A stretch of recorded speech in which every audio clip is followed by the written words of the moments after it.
failure. Now, while that's only said in a fairly lengthy sentence, perhaps, it's what's the truth and is the only understanding by which we can understand what solution is. If we all ran around telling each other the sky is falling or money is created out of nothing, what can we possibly understand and what can we possibly do to resolve our issues when it isn't the fact that money is created out of nothing, which results in some ostensible excess of circulation, which isn't a fact either. We have a lack of sufficient circulation in conjunction with maldisposition, a disposition of a tremendous portion of the minimal circulation being dedicated to servicing debt as opposed to being available to sustain the industry and commerce which are obligated to do so. So we're shooting ourselves in the foot when we're running around saying money is created out of nothing. It's not even true that money is created out of nothing, nor is the money that we're using even money. So this is why I have such a huge issue with Ron Paul, who's refused since 1980 to ever debate or engage me in any way whatsoever. And this is what is such a great offense against all of us, that these people who advocate these kinds of misnomers and misunderstandings and which are actually voids of understanding, yet parade themselves as some authority. This is something that we have to contend with, which means that if we're going to prevail in solution, being as this type of politician, while they pretend to be ending the Fed, they're, of course, an Austrian economist, so-called, which is a pseudoscience, even more preposterous than general economics, which itself advocates banking and even elevated rates of interest, which would escalate the rate of failure, and which are a more extreme obfuscation of our very own promissory obligations. So I thought about titling today's program The Differences Between Philosophy and Reality. But, this kind of jargon and dogma and propaganda is the very kind of thing that you would engineer to defeat the people when the people themselves are left as the only plausible recourse to social and monetary justice. Because if you planted amongst the people a person who advocated ending the Federal Reserve System, who in fact was intending, on the contrary, to simply persist just the same in the obfuscation of the currency and an even more extreme case of the obfuscation, then of course you see that this would be nothing but a deception to parade in front of the people. Now, I'm not saying that that's what Ron Paul is, but I am saying that what he is and his refusal to debate me, even while over the years his good friend G. Edward Griffin is borrowing more and more of my work, he's pretended to understand that the banking system doesn't give up lawful consideration, as if he's the first person to understand that. And he doesn't even give you the rest of the obfuscation, which he's still reserving for perhaps another book. He'll disclose, another part of one sentence, which, I've been uttering for 4 decades. And this is so self-defeating.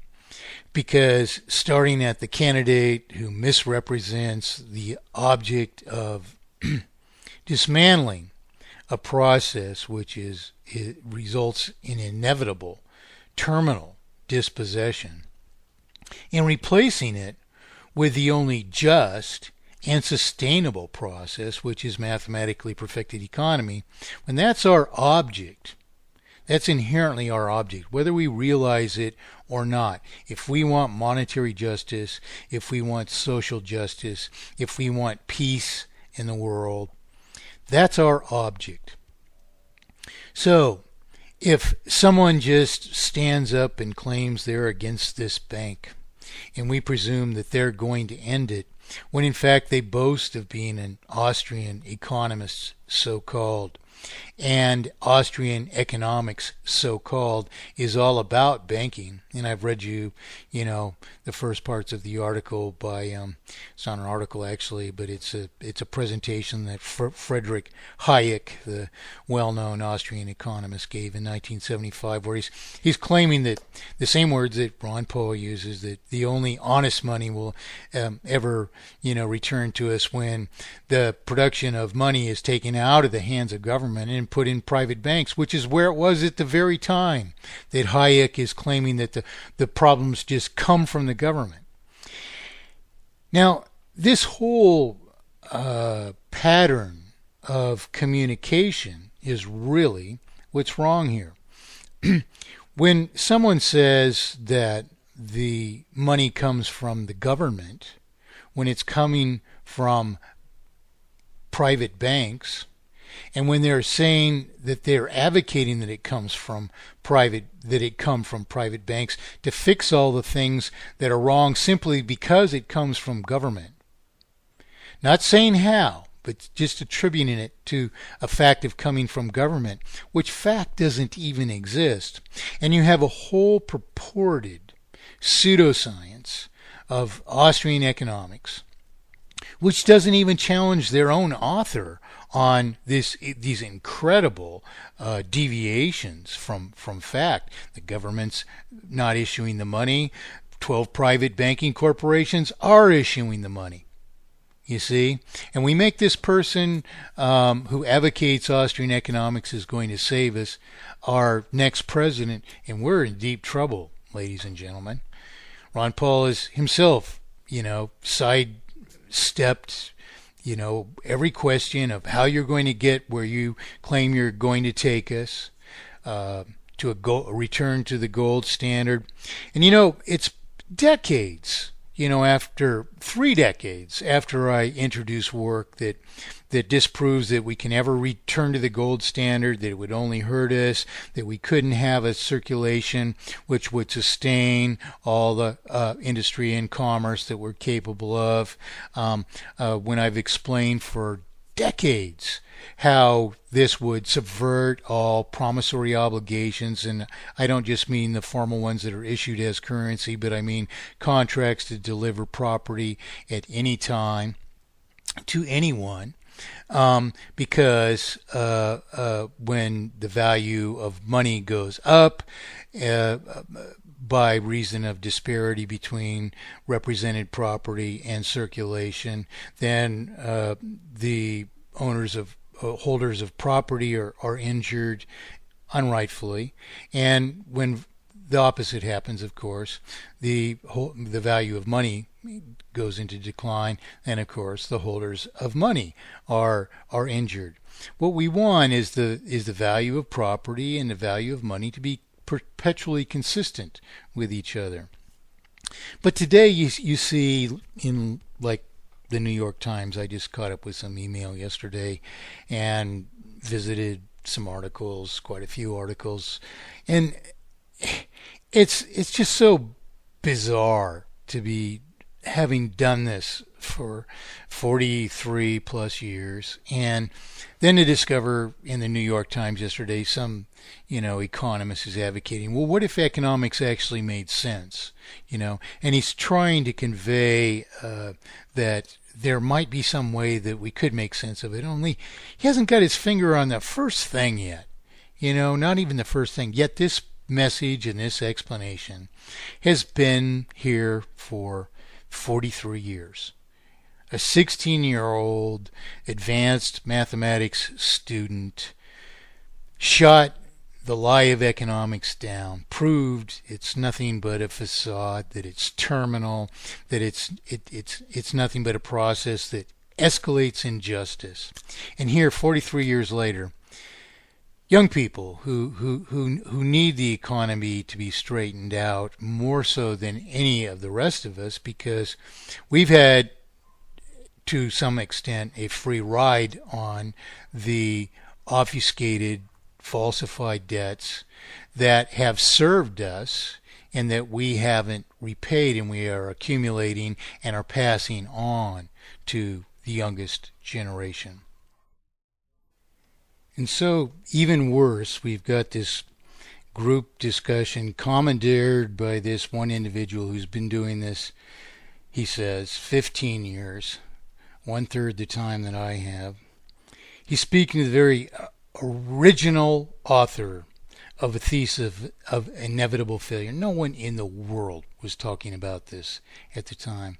And yet, he's so adamant about the completion of his knowledge that money is created out of nothing and that its creation by corporations is the problem, that he doesn't want to hear a word.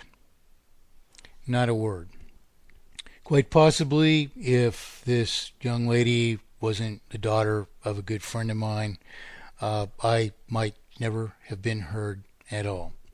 And this is by the generation who most depend on solution. Well, there's much wrong here. The people who plant these ideas can be faulted. But the real issue here is, again, it's us. We're the problem.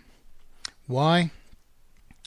Because if there was one legitimate presidential debate or interview even that Ron Paul has participated in, he would have been held accountable for this proposition. What do you mean money is created out of thin air? Is that actually the process? Of course it isn't. It's not even close to the process. So how could someone, and I've been apprised by people who are close to Ron Paul, who've known him since the mid-1970s, who claim themselves, friends of his, that Ron Paul doesn't know jack about economics. And he never will. But why will he never know anything about real economics? Because he resorts to this blatant misrepresentation of just one of the most basic, fundamental, and important concepts of economy, and that is the creation of money. How can you solve our problems, or how could you even think you could solve our problems if you think that money is created out of thin air? Literally. We know that's a laughable matter, that this could never happen, that we could never say, oh, we can solve our problems because money is created out of thin air. We'll create it out of thick air, or hot air, or cold air, or less air, or more solid substances, or gold. Gold will fix it. How? That's the problem. The problem is critical thinking is dead. You know, in any legitimate discipline, say it doesn't matter what it is, but let's just say we're engineering something like racing motorcycles, for instance, and we're good at whatever we do. We're good at building engines, tricking out transmissions, frame geometry, handling, whatever. If somebody comes in the shop and utters some preposterous purported explanation for all that we do, and it amounts to some preposterous simplification such as creating money out of thin air, would they get a deserved hearing of their thesis